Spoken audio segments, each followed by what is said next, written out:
도널드 트럼프가 아무리 그 반대라고 주장해도 이란은 오늘 공식적으로 호르무즈 해협에 대한 권리를 선언했고 미국의 입장과 상관없이 모든 선박에 대해 통행료를 부과하겠다고 발표했습니다. 협상단의 뒤에서 오만과 이란이 비밀리에 합의했고 이제 호르무즈 해협을 통한 항해 규칙을 근본적으로 바꿀 수 있는 계획을 추진하고 있습니다. 이제 오만도 선박의 유료 통과를 주장하고 있으며 다시 말씀드리자면 호르무즈 해협은 바로 이란과 오만이 나누어 관리하고 있습니다. 공식적으로는 자발적인 기부금이라고 하지만 테헤란에서는 이를 의무적인 납부로 간주하고 있다는 점을 숨기지 않고 있습니다. 도널드 트럼프는 오늘 이란과의 성공적인 협상을 자랑했지만 정작 이란은 미국과의 최종 평화 협정 체결을 위해 새로운 요구 조건을 내세웠습니다. 미국과 이란이 상호 공격을 중단하고 카타르에서 호르무즈 해협의 항해 문제에 대한 협의를 하기로 합의한 후 테헤란의 입장 때문에 상황이 다시 복잡해졌습니다. 이란은 미국의 고위 관계자들과 협상하지 않겠다고 밝혔지만 워싱턴의 문제는 트럼프가 성공을 자랑하는 동안 이미 그의 등 뒤에서 합의가 이루어졌다는 점입니다. 이번 방송에서는 호르무즈 해협의 항해 관련 데이터도 분석해 볼 텐데 그 자료는 전쟁 전 수준까지는 아직도 매우 멀었다는 점을 보여줍니다. 한편 미국 부통령 J.D. 벤스는 미국이 이란에 맞서 사용할 수 있는 많은 카드와 비장의 무기를 여전히 가지고 있다고 밝혔습니다. 하지만 미국은 전쟁에서 부분적인 성과에도 동의할 준비가 되어 있습니다. 지금 카타르에서는 미국과 이란 간의 협상이 진행 중이기 때문에 최신 소식을 함께 이야기해 봅시다. 말 그대로 현장에서 전해드리는 소식입니다. 한편 우크라이나에는 다시 정치 공방이 벌어졌습니다. 대통령 볼로디미르 젤렌스키는 우크라이나 전군 총사령관이었던 발레리 잘루주니를 일부러 대통령 집무실로 불러 그에게 대통령 출마 야망을 포기하고 앞으로 있을 선거에 출마하지 말라고 요구했습니다. 젤렌스키 대통령은 그 선거가 이미 올가을에 치러질 수 있다고 보고 있습니다. 최근 여론조사 결과 볼로디미르 젤렌스키 대통령이 발레리 잘루주니에게 질 가능성이 높다는 사실이 드러났기 때문입니다. 제 이름은 알렉세이 피치입니다. 함께 이 주제들에 대해 이야기해 봅시다. 하지만 시작하기 전에 채널 구독과 좋아요, 그리고 이 영상 아래 여러분의 댓글을 남겨주시길 부탁드립니다. 그리고 제 텔레그램 채널 피치뉴스도 꼭 구독해주세요. 채널 링크는 이 영상 설명란에 있습니다. 그곳에서 최신 소식을 실시간으로 전해드리고 있습니다. 자, 그럼 당연히 이란 관련 주제로 시작하겠습니다. 미국 대통령 도널드 트럼프는 이란과의 협상에 대해 언급하면서 워싱턴이 테헤란과 매우 잘 지내고 있다고 밝혔습니다. 그의 말에 따르면 최근 카타르에서의 만남이 매우 잘 진행됐다고 합니다. 다음은 도널드 트럼프의 인용문입니다. 이란의 비핵화는 잘 진행되고 있습니다. 그들은 매우 좋은 만남을 가졌지만 우리는 지켜볼 것입니다. 이 만남들에 대해서는 당연히 좀 더 자세히 이야기할 필요가 있습니다. 왜냐하면 실제로는 그런 만남이 없었기 때문입니다. 하지만 트럼프에게는 잘 진행된 만남이었습니다. 수요일에 미국과 이란이 도하에서 실무 협의를 진행했다는 점을 말씀드립니다. 측은 호르무즈 해협을 통한 선박 이동과 휴전 문제에 대해 논의했습니다. 수요일에 트럼프의 특사 자레드 쿠슈너와 스티븐 비트코프가 카타르 총리, 즉 협상 중재자와 만났습니다. 원래 트럼프는 이란과의 직접 협상을 예고했었습니다. 하지만 직접 협상은 이루어지지 않았습니다. 그리고 바로 이란인들이 미국 대표들과 직접 협상을 하기를 원하지 않는다는 점이 테헤란이 별도의 게임, 즉 별도의 외교적 경로를 진행하고 있다는 것을 보여줍니다. 이란은 화요일에 카타르에 도착한 미국 고위 대표들과 만날 의사가 없다고 밝혔다는 점을 상기시켜드립니다. 그들은 비트코프와 쿠슈너입니다. 테헤란의 이러한 입장은 양국 간 장기 평화 협정 체결 전망을 어렵게 만듭니다. 그리고 이란 관리들은 더 복잡한 문제, 특히 핵 프로그램에 대한 가능한 제한을 논의하기 전에 양측이 2주 전에 합의된 휴전 조건을 모두 해결해야 한다고 밝혔습니다. 이는 제재 해제, 봉쇄 해제, 이란 자산 동결 해제 등과 같은 조치들입니다. 이러한 발언들은 워싱턴과 테헤란이 여전히 핵심 조항에 대한 타협, 심지어 예비적인 기본 합의에도 도달하는 데 멀었다는 것을 보여줍니다. 그 합의는 이란이 호르무즈 해협 봉쇄를 포기하는 대가로 재정적 인센티브를 제공받는다는 내용을 담고 있습니다. 그 후 양측은 영구적인 평화 협정 체결을 위한 협상을 60일 동안 진행할 수 있습니다. 그런데 이 60일 중에서 이미 2주가 지났습니다. 도널드 트럼프 미국 대통령의 사위 제러드 쿠슈너와 특별대표 스티븐 비트코프가 협상을 위해 도하에 도착했으며 백악관은 이를 고위급 회담이라 밝혔습니다. 한편 이란과 카타르 당국은 미국 대표단이 이란 측과 직접 접촉하지 않고 중개인을 통해서만 연락할 것이라고 밝혔습니다. 그리고 이를 고위급 회담이라고 부르는 것은 부적절합니다. 그리고 바로 여기서부터 모든 흥미로운 일이 시작됩니다. 이란은 이미 호르무즈 해협을 통제하고 있다고 발표했습니다. 전쟁 이후 호르무즈 해협을 통한 선박 운항이 부분적으로 재개되었고 최근에도 그렇습니다. 하지만 이란 관리들은 선박 이동에 대한 통제가 전략적 해협의 맞은편에 위치한 오만과 공동으로 이루어질 것이라고 주장하고 있습니다. 또한 테헤란에서는 60일간의 협상 기간이 끝난 후 8월 중순부터 선박 통과에 대한 요금을 부과할 계획임을 밝혔습니다. 실제로 상호 이해각서를 살펴보면 테헤란은 이에 대한 완전한 권리를 가지고 있습니다. 그리고 트럼프도 이에 서명했습니다. 여기서 이란의 수석 협상가 모하마드 바게르 갈리바프의 발언을 인용하겠습니다. 호르무즈 해협에 대한 주권은 이란과 오만에 있으며 해협 내 선박 운항은 이란이 정한 합의에 따라 규제됩니다. 이러한 불확실성에도 불구하고 주말 동안 미국이 상업 선박에 대한 드론 공격에 대응해 이란 군사시설을 타격한 사건 이후에도 유가가 결국 하락했습니다. 그리고 이란은 쿠웨이트와 바레인에 있는 미군 기지도 공격했습니다. 한편 유엔 무역개발회의는 에너지 시장이 안정된 이후에도 가장 취약한 경제들이 식량과 연료 가격 상승으로 인해 계속해서 큰 고통을 겪을 수 있다고 경고했습니다. 모든 것이 그렇게 쉽게 회복되지는 않을 것이라고 했습니다. 이에는 아주 오랜 시간이 걸릴 것입니다. 전쟁은 이미 전 세계적인 인플레이션 가속화를 초래했다고 회의에서 밝혔습니다. 그리고 이로 인해 도널드 트럼프에게 11월 미국 의회 종간 선거를 앞두고 정치적 압박이 더욱 커졌습니다. 이 선거 결과에 따라 미국 입법기관의 통제권이 결정될 것입니다. 트럼프 본인과 미국 재무장관 스콧 베센트는 미국 내 연료 판매업자들에게 휘발유 가격을 인하할 것을 촉구했습니다. 그들은 원유 가격이 이미 내려갔으니 휘발유 가격도 내려야 한다고 했습니다. 하지만 재무장관이 이런 촉구를 하는 것은 매우 이상한 일입니다. 왜냐하면 그도 잘 알고 있기 때문이죠. 같은 주유소 체인들이 지금 그들은 유가가 훨씬 더 높았던 시기에 구입한 휘발유를 판매하고 있습니다. 그리고 지금의 가격에 도달하려면 아직 시간이 좀 더 걸릴 것입니다. 그리고 미국과 이란 간의 임시 합의에는 이스라엘과 이란이 지원하는 레바논의 헤즈볼라 간의 교전 중단도 포함되어 있습니다. 하지만 제 생각에 레바논 국회의장 나비흐 베릴은 헤즈볼라의 동맹으로서 미국의 중재로 체결된 레바논과 이스라엘 간의 별도의 기본 합의에 대해 의문을 표명했습니다. 바로 지난주에 말이죠. 분석가들은 이러한 합의가 현재의 대립 상태를 고착시킬 수 있다고 지적합니다. 왜냐하면 이스라엘군의 레바논 남부 철수는 헤즈볼라의 무장 해제와 직접적으로 연관되어 있기 때문입니다. 하지만 이번 협상 단계에서 가장 큰 걸림돌은 바로 호르무즈 해협입니다. 도널드 트럼프가 아직 공개적으로 말하지는 않지만 그도 잘 알고 있는 사실이 있습니다. 그리고 그냥 하는 말이 아닙니다. 제가 아까도 말씀드렸듯이 이란은 자신만의 별도의 전략을 펼치고 있습니다. 트럼프는 모든 사람들에게 자신이 잘하고 있고 테헤란과도 아주 잘 지내고 있다고 장담하지만 테헤란은 자신만의 게임을 하고 있습니다. 오만, 테헤란, 이란은 현재 함께 계획을 추진하고 있는데 이 계획은 세계에서 가장 중요한 해상 경로 중 하나인 호르무즈 해협을 통한 항해의 규칙을 근본적으로 바꿀 수 있습니다. 미국과 이란의 전쟁이 끝난 후 바로 무스카트가 해협 이용에 대한 요금을 도입하자고 제안했습니다.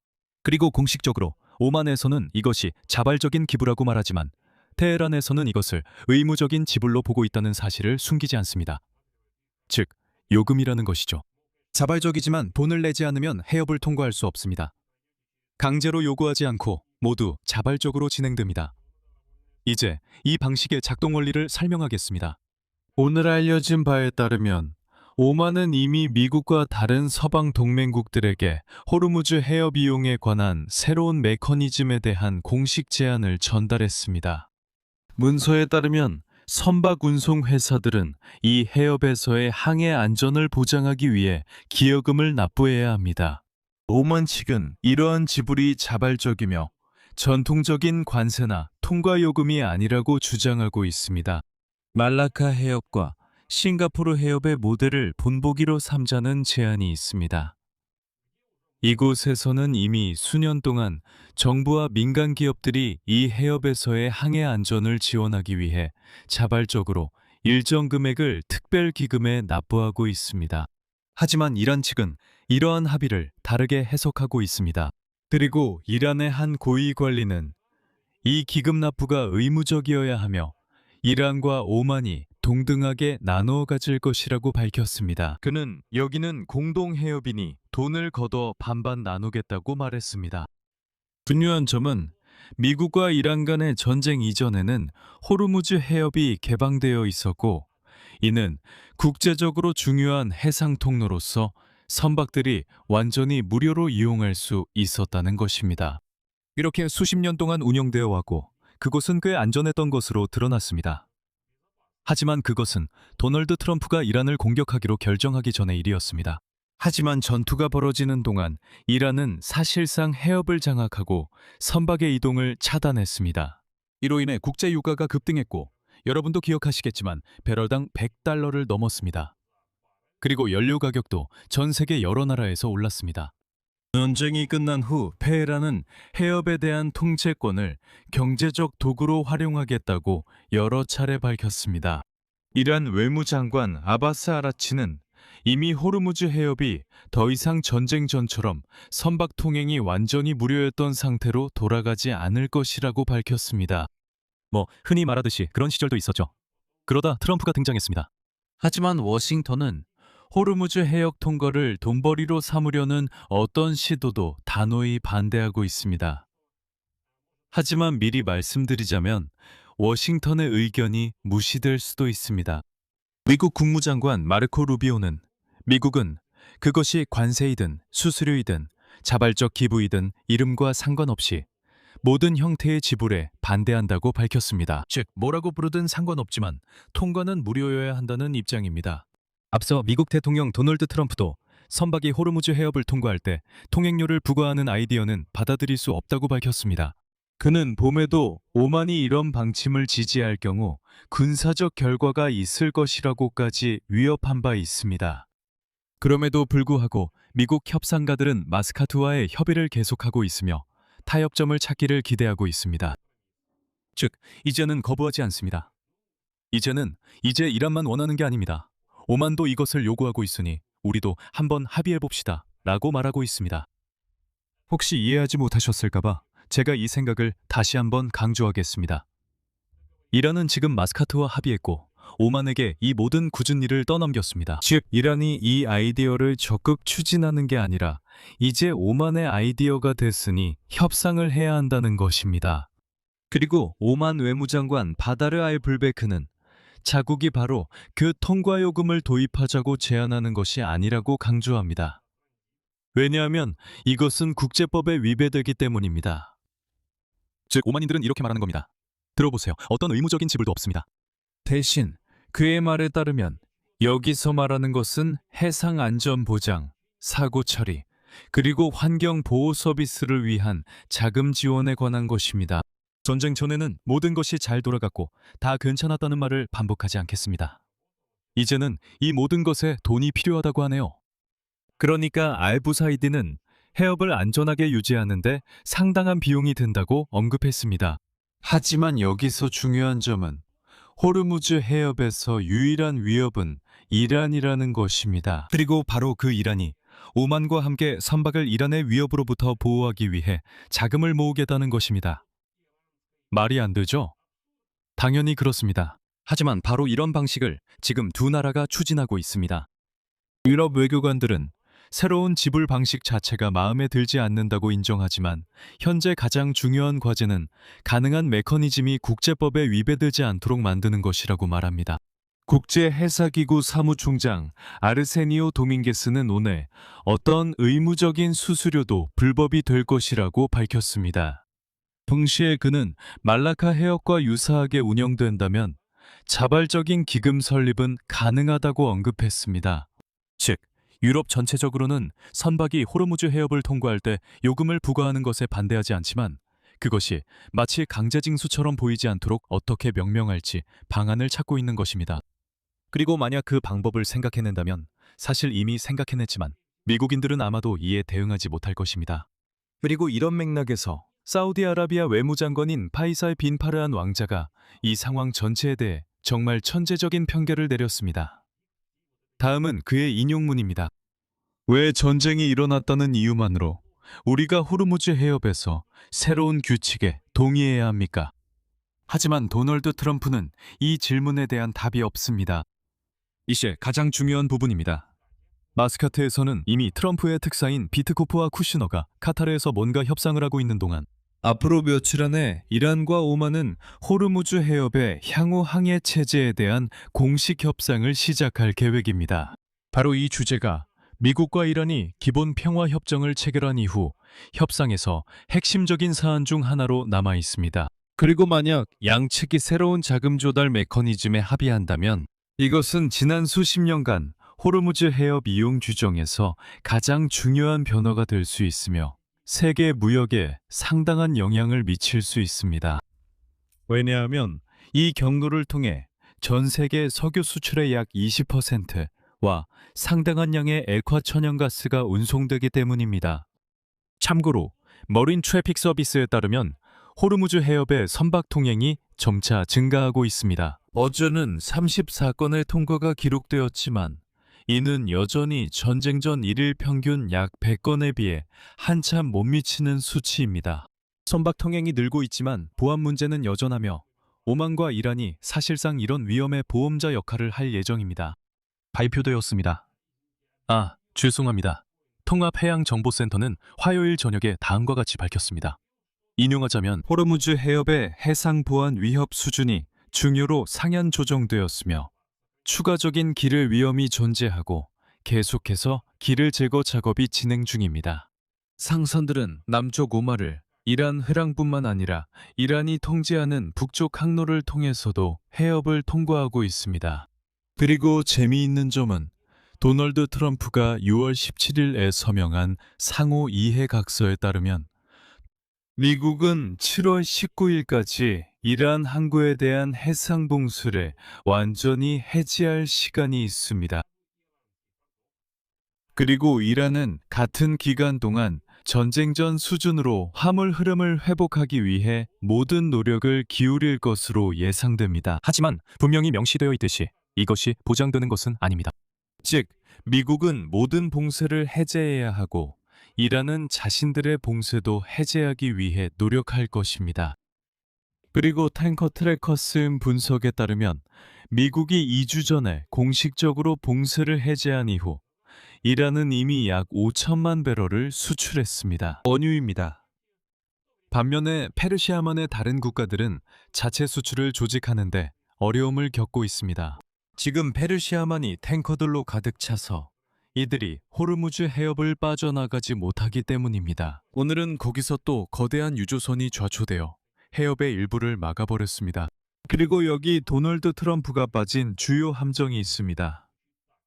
6월 17일 협정에서는 이란이 결국 호르무즈 해협에 대한 통제권을 유지할지에 대한 문제가 다뤄지지 않았다는 점입니다. 거기에는 선박들이 무료로 통과할 수 있는 기간이 60일로 명확히 명시되어 있습니다. 그동안 이란과 페르시아만의 이웃 국가들이 호르무즈 해협에 대한 새로운 협정을 조율하게 됩니다. 이는 이란이 통행료를 부과할 수도 있다는 의미입니다. 우리는 이 협상이 어느 쪽으로 흘러가는지 보고 있습니다. 한편 미국 부통령 JJD 벤스는 우리에게 무언가를 말하려고 했지만 솔직히 말씀드리자면 저는 그가 무슨 말을 하려는지 이해하지 못했습니다. 혹시 여러분은 이해하실지도 모르겠습니다. JJD 벤스는 이란과의 협상에서 아직도 많은 카드를 테이블 위에 올려놓아야 한다고 밝혔습니다.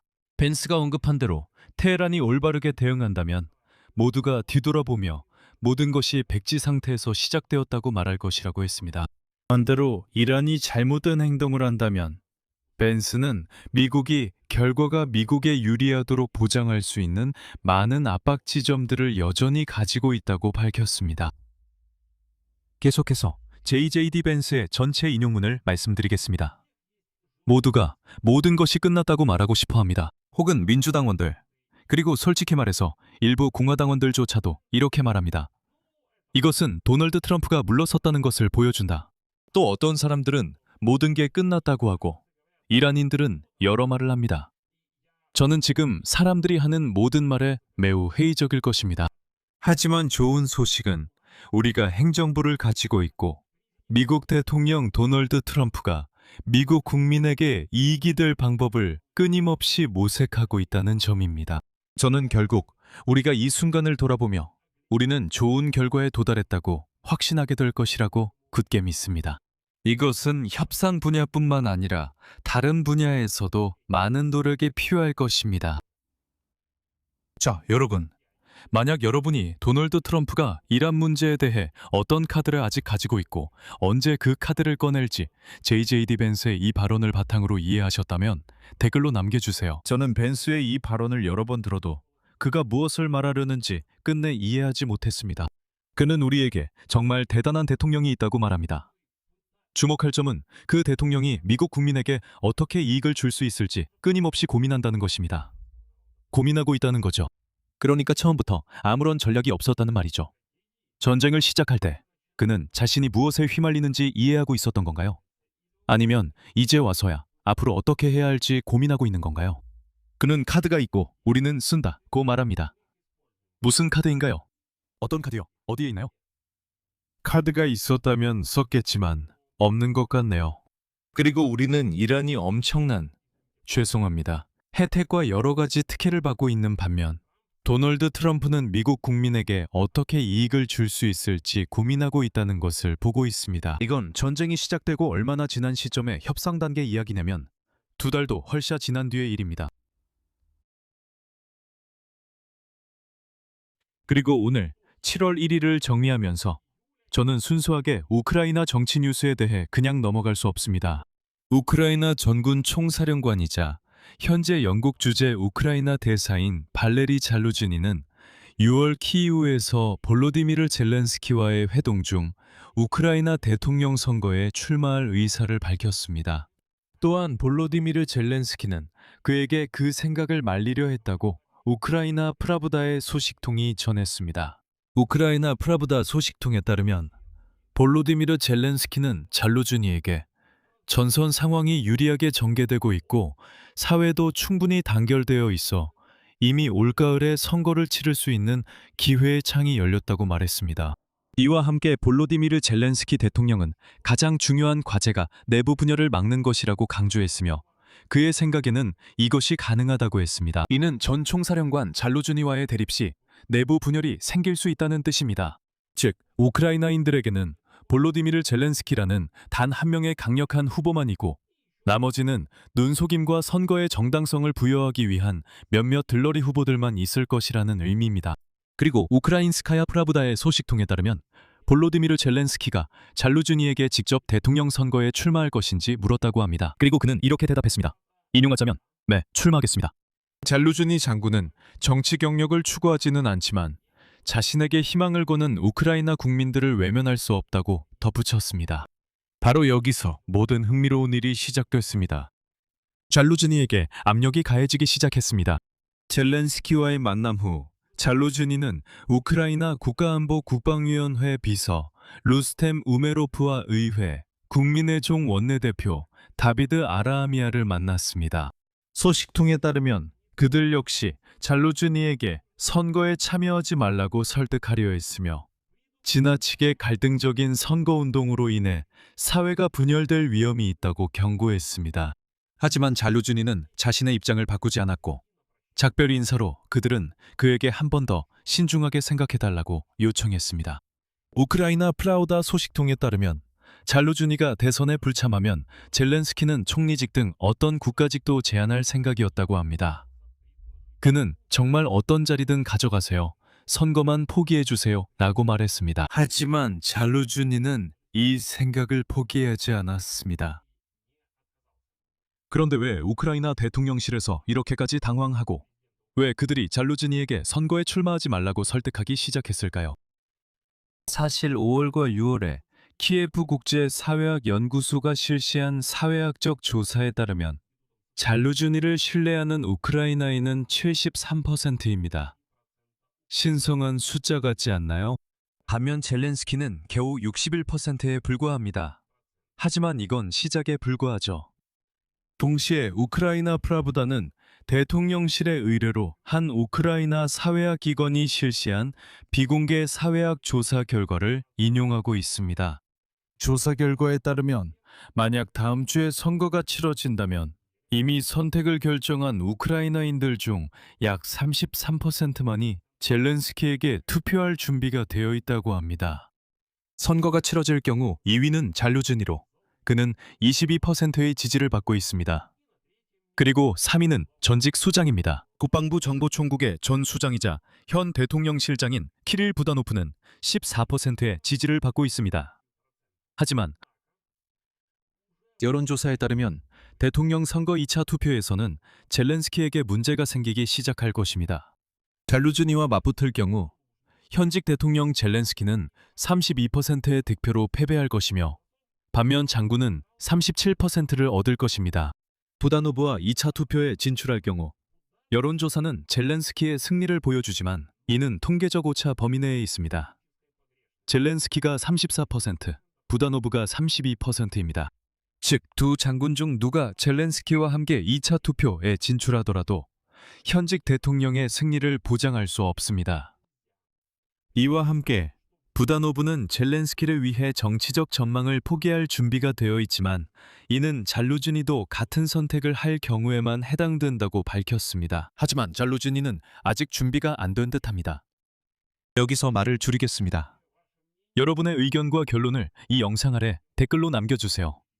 채널 구독과 알림 설정, 그리고 좋아요도 잊지 마세요. 이 유튜브 채널의 활동을 지원하고 싶으시다면 이 영상 설명에 있는 링크와 계좌 정보를 통해 어떤 금액이든 후원하실 수 있습니다. 이렇게 적혀 있습니다. 알렉세이 패치 채널 지원. 편하신 방법을 선택하시면 됩니다. 어떤 형태로든 여러분의 지원에 감사드립니다. 이상입니다. 몸 조심하세요. 안녕히 계세요.